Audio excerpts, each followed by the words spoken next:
Di antara penyakit zaman sekarang yang buat orang sangat mudah terjauhkan dari istiqamah adalah fuduli, atau kalau dalam bahasa Indonesia kepo, ya.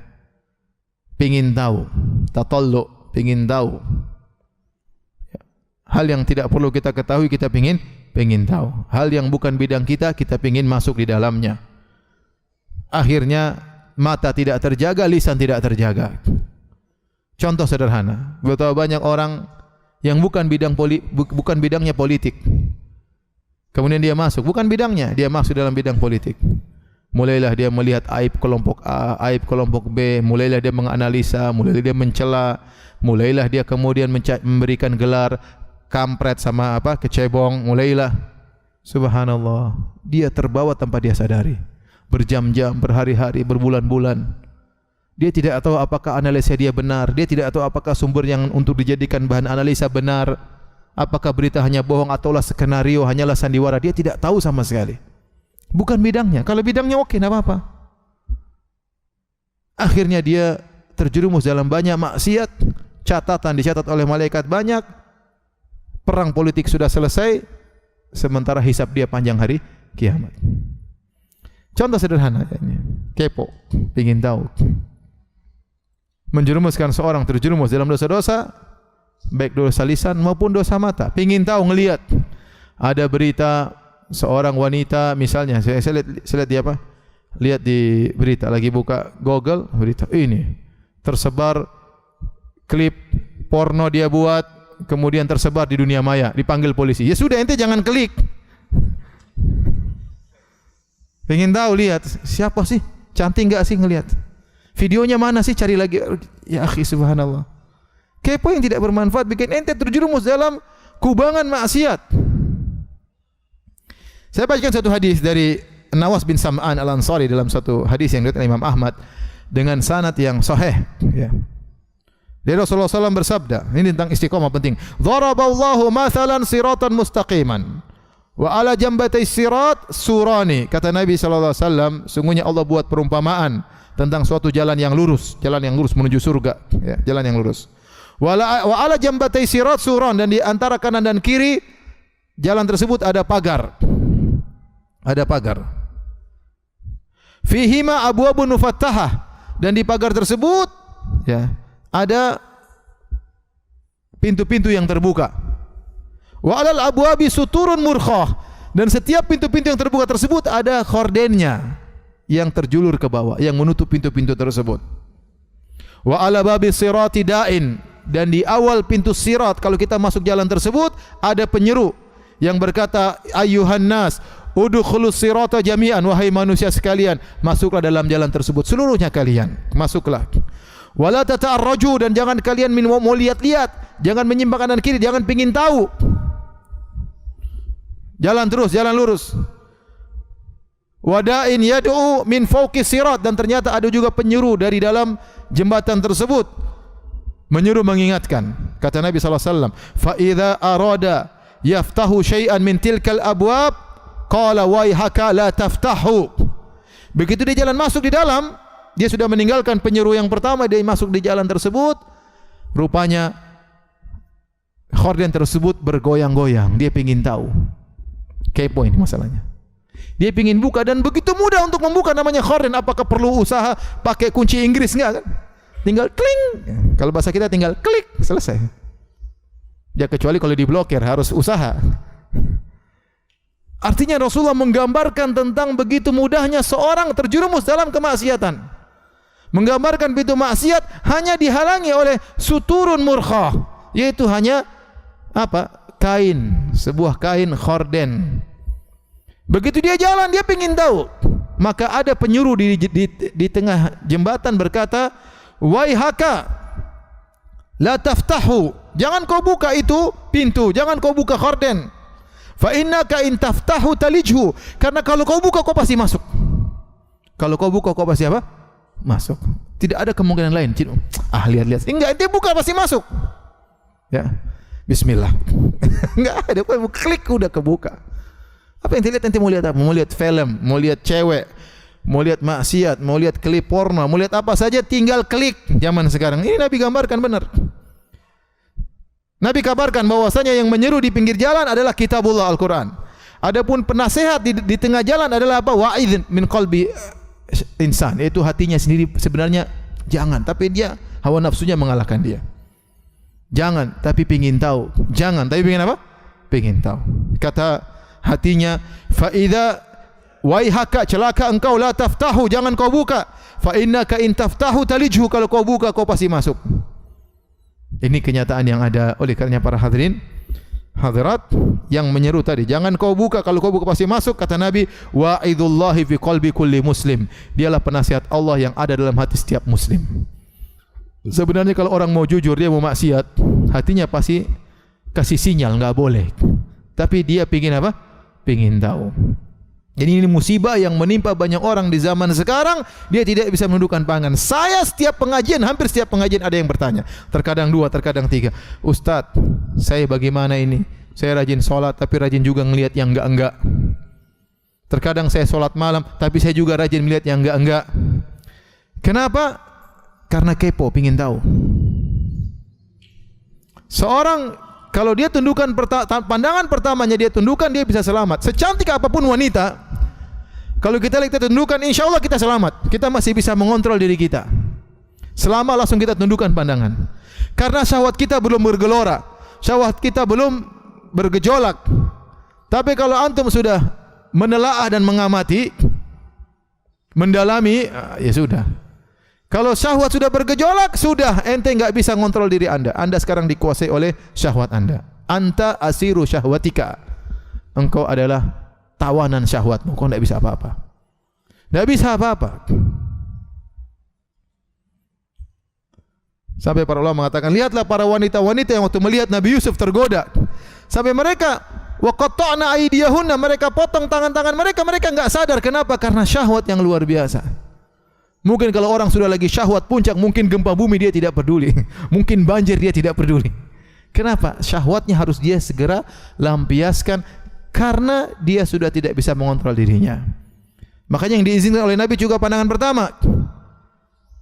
Ya Ali, la tutbi'un nazrah nazrah, fa inna lakal ula wa laysat laka thaniyah. Wahai Ali, jangan kau ikutkan sertakan pandangan pertama dengan pandangan berikutnya. Karena pandangan pertama halal bagimu, pandangan kedua haram bagimu. Bukan berarti kalau ngelihat terus melotot, jangan kedip, masih pandangan pertama.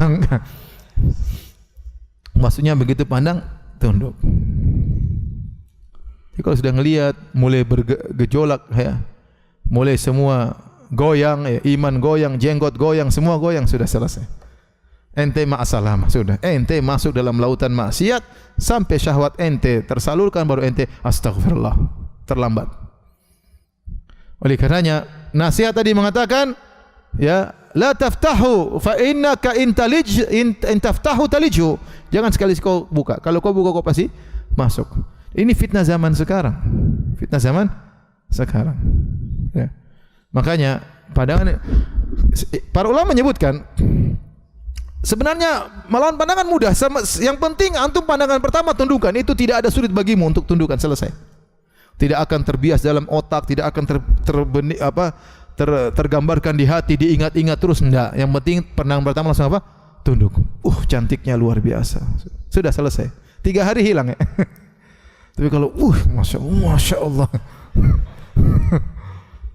Foto lagi, waduh, murojaah di rumah, selesai ente.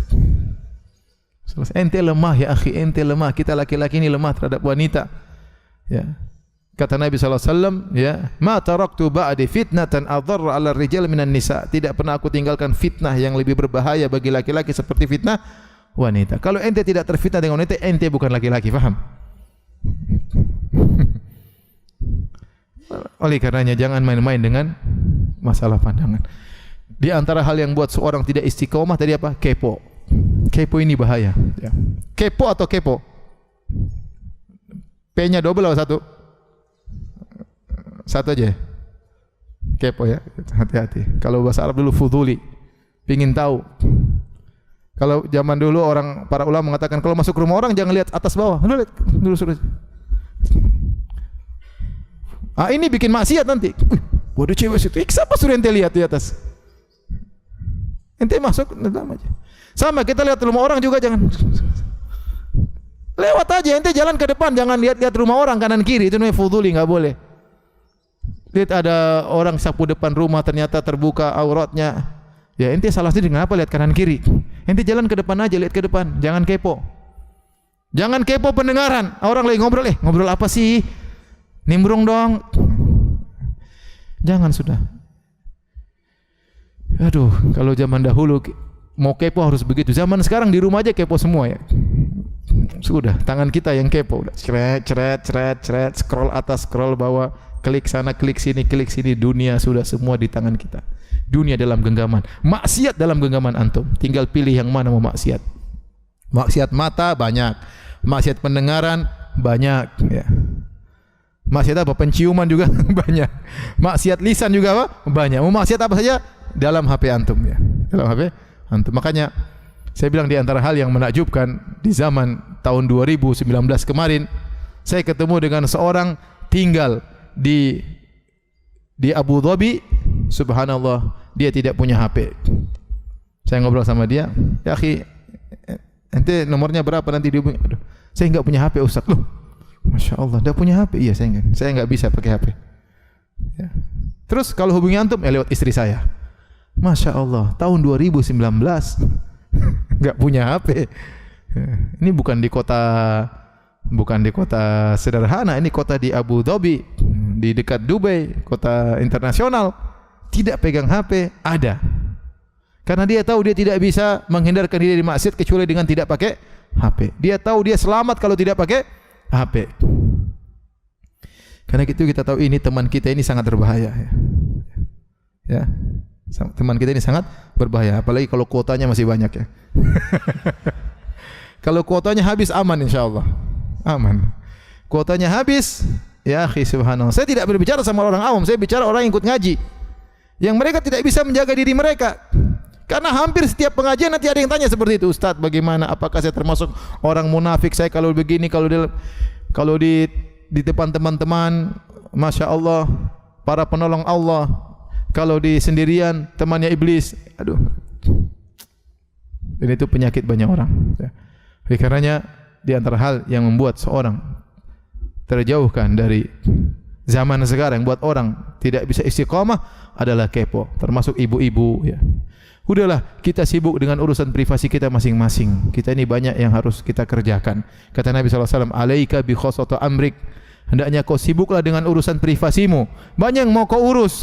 Istrimu harus kau urus, perbaiki akhlaknya, doain dia, ajak dia salat malam, ya, ajak dia pengajian. Anakmu harus kau urus, bagaimana sekolahnya, bagaimana teman-temannya, bagaimana hafalannya. Kerjaanmu harus kau urus, utang itu lunasi, jangan kepo-kepo. Utang aja belum lunas ya. Masih banyak mau kita kerjakan. Ente sendiri, berapa banyak hafalan Quran ente? Juz amannya enggak hafal-hafal dari dulu. Terus mau sibuk urusan sana, urusan sini, urusan sana, urusan sini yang bukan urusan kita. Sejak sekarang kita harus mengambil qaror, keputusan, saya harus rubah cara hidup saya. Saya tidak mau seperti ini lagi.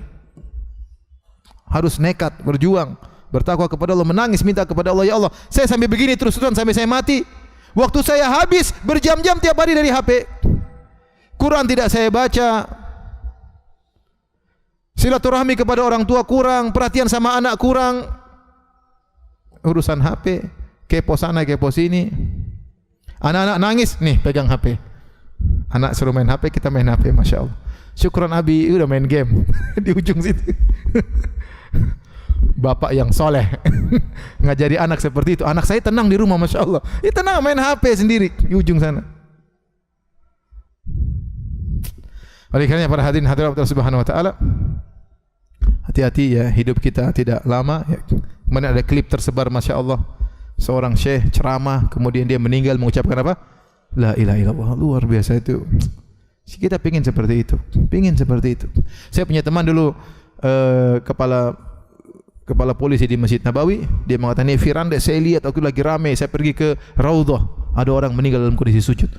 Lelaki Indonesia, bayangkan, meninggal dalam kondisi apa? Sujud. Itu yang kita cita-citakan. Nah, kalau kita enggak bisa ke situ kecuali kita istiqomah. Kalau kita sejak awal cuek dengan maksiat, ngobrol tidak pernah kita perhatikan, lisan tidak pernah kita jaga, mata tidak pernah kita perhatikan, enggak tahu kita matinya kayak apa. Kecuali Allah sayang sama kita, rahmati kita, ampuni kita. Kita enggak tahu. Ya. Saya punya guru juga, sempat tersebar juga di klip waktu saya, itu orang sering saya terjemahkan waktu di Mekah. Ya. Syekh Al-Qurashi, ya. Orang Quraisy, ya. Tinggal di Mekah, tersebar klip dia habis sholat asar jadi imam, kemudian dia balik zikir istighfar, meninggal dunia. Masya Allah. Susah orang begitu kecuali dia memang apa? Istiqamah, ya. Oleh karena para hadirin hadirat Allah Subhanahu wa taala, ini saja sedikit yang mau saya sampaikan pada kesempatan kali ini, ya. Masing-masing kita berjuang, masing-masing kita berjihad. Kata Ibnu Taimiyah tadi, a'zamu karamah luzumul istiqamah. Sebaik-baik karamah adalah seorang bisa istiqamah, ya. Istiqamah ente salat berjamaah, istiqamah ente salat subuh di masjid, istiqamah ente salat duha, istiqamah Anda salat malam, istiqamah bersedekah, istiqamah telepon orang tua, berbakti kepada orang tua, istiqamah membantu kakak dan adik, silaturahmi, istiqamah dalam dakwah, punya sumbangsi dalam dakwah. Sudah isi kehidupan gitu, tunggu kematian datang, itu aja sudah. Kalau ente sudah punya style hidup, pertahankan. Saya punya style hidup begini. Senin saya ngapain, pagi saya olahraga, ini saya kemudian kerja, besok mengunjungi orang tua, ini urus anak-anak, sudah. Pertahankan style hidup itu. Kalau bisa ditingkatkan stylenya, tingkatkan. Ya, kita enggak tahu waktu demi waktu ini kalau kita buang-buang, kita menyesal nanti pada hari kiamat kelak. Demikian wallahu taala alam bisawab.